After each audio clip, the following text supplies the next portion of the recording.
Are you ready to skyrocket your YouTube channel in 2024? In this video, I'm going to share the top strategies you need to know to explode your growth and dominate the platform. By the end of the video, you'll have actionable tips and cutting-edge strategies that'll give you a competitive edge and help you reach more viewers than ever before.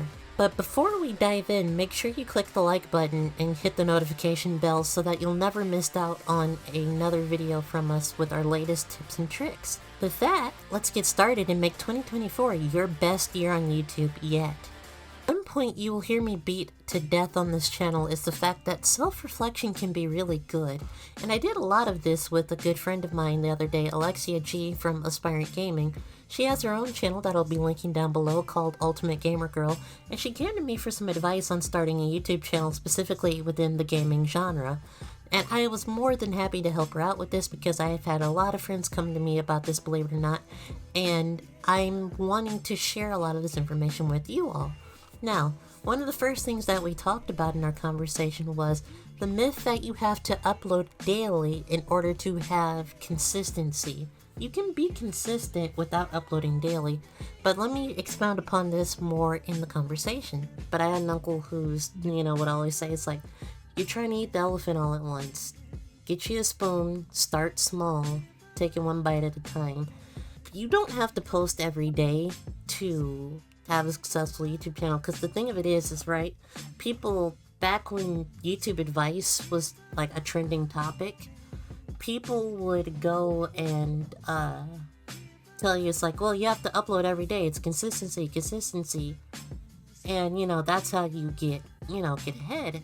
And consistency is great, but if you're putting out more quantity than you are quality, it's gonna show. It's not gonna resonate with your, with the people watching, because effectively you're just trying to churn out content and you're not thinking about the quality of it.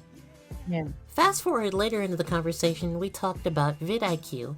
What is VidIQ? Well, I'll show you. So what I try to keep people from doing is, there's a lot of subscription-based stuff out there like VidIQ. I don't know if you're familiar. That will like. I've never heard of that. It's good.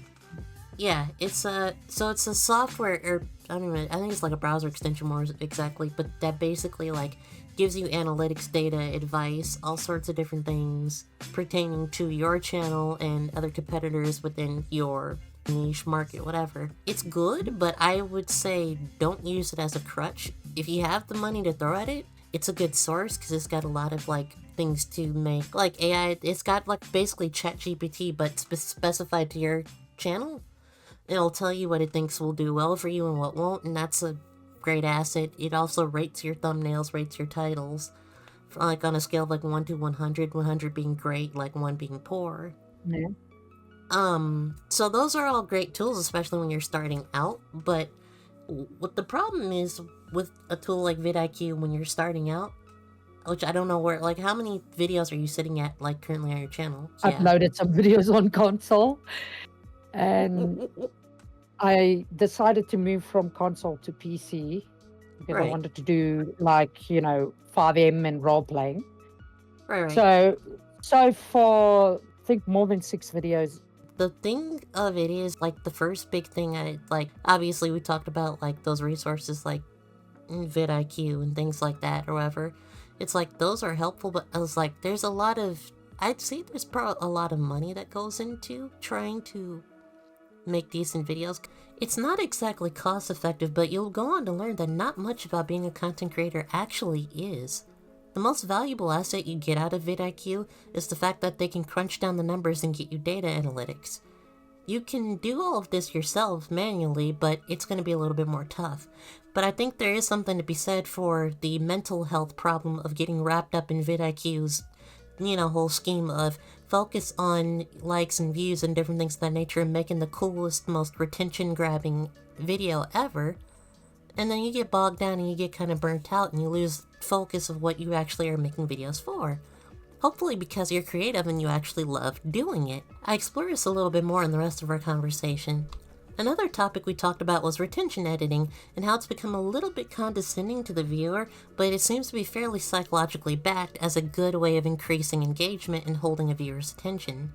One thing you're gonna find if you start looking in the like YouTube advice, you're gonna hear a lot of people talking about retention editing is a big thing right now. And it's basically like, have you watched like reality television or anything like on TV lately? And I don't know if it's different for you, but it's like there's a lot of jump cuts. There's a lot of like just the shot Yes, changes every one yeah. second, 1 minute. I've seen that a lot on reality TV shows. Yes. Yeah, well, the psychology behind why they're doing that is because, sadly, as a society, I think a lot of our attention spans are going down, which is honestly kind of worrying, but generally speaking, it keeps people's attention focused and keeps people watching, so they, can advertise more or, at least their ratings go better. The same thing is kind of done by some people on YouTube. Right now, less is more, which is really annoying because if you came up like Rachel long before me, obviously, but like, or even like me, where it's like long form, I'm just gonna slap a playthrough on my channel and not cut it up at all.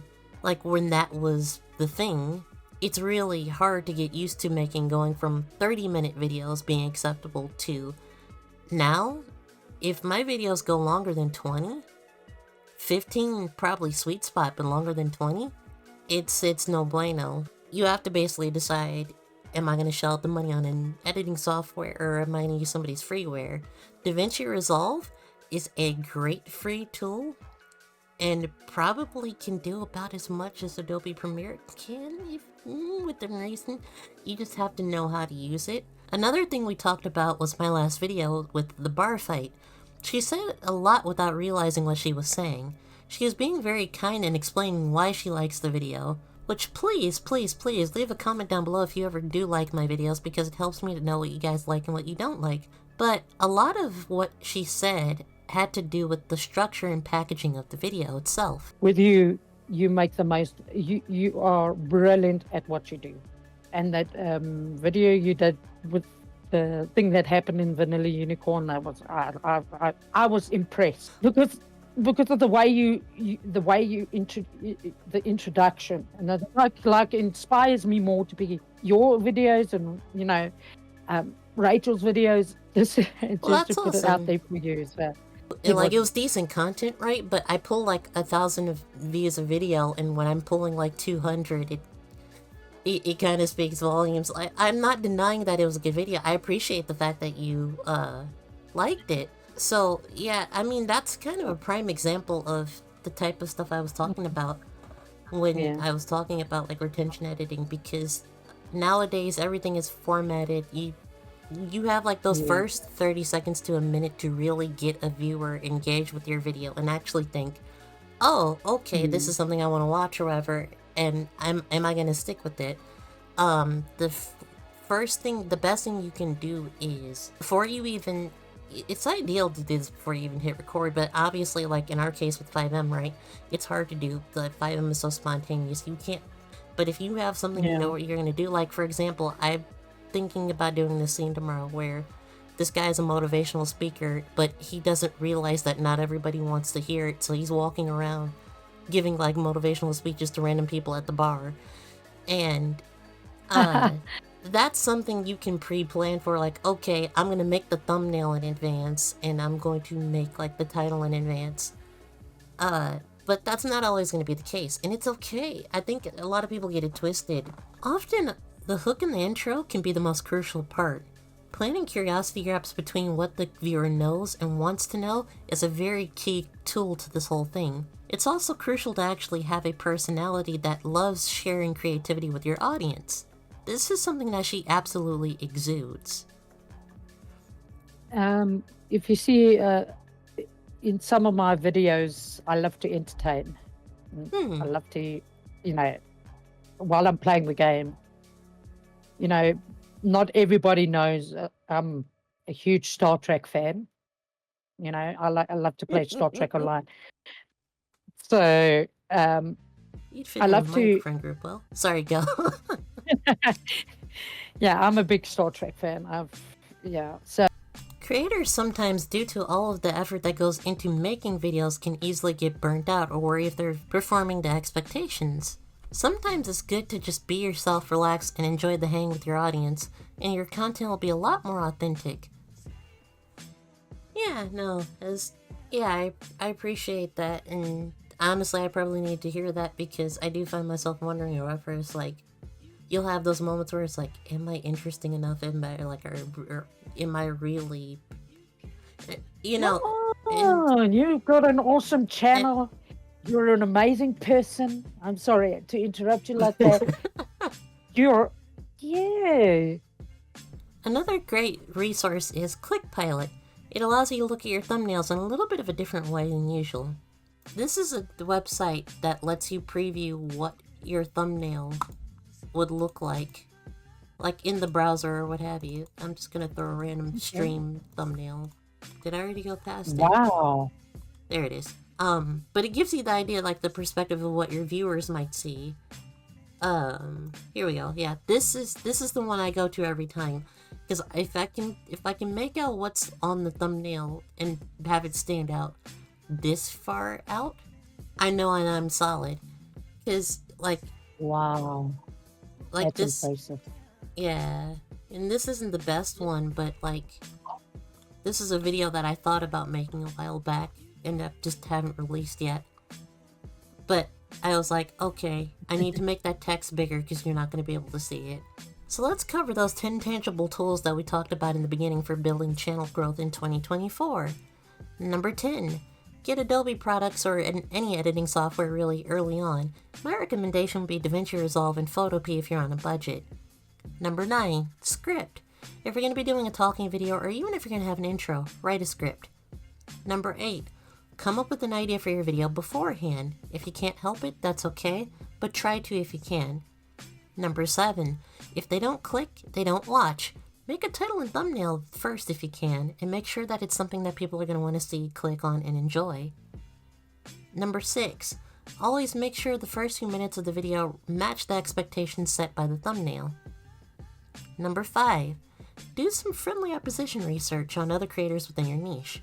Take at least 5 from your sub count and 5 from bigger, larger YouTubers. Look and see what they're doing. Try to compare and see what you can use for yourself. Number 4, look to see what your viewers are searching for. Number 3, be authentic and find your specific niche. Alexia's specific niche is more Star Trek based, and that's going to be beautiful for her starting her new channel. Number 2, edit your videos to be quick-paced and captivating. Try to stay roughly within 15 minutes, but 20 minutes will do. And number one, be consistent with your packaging and branding because it really helps. Look at the comment section with Brett Cooper. Look at JMW Films. The consistency in branding really does help, and it will grow your channel beyond far anything you could ask or imagine in the coming 2024 to 2025 era. Remember, it's okay to play at your own pace and be yourself. Stay clear, quirky, awesome. I love you guys. Until next time, take care and game on. Goodbye.